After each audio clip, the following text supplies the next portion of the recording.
Olinglar bolalarim, olinglar. Nimaga adamga alohida kosada suzding?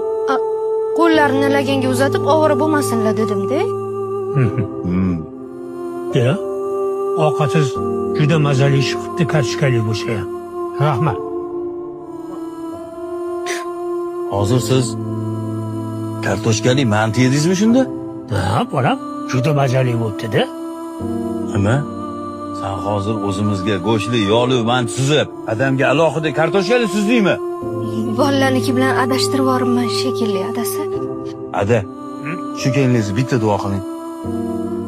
Ilohim. O'zidan battar kelin uchrasin.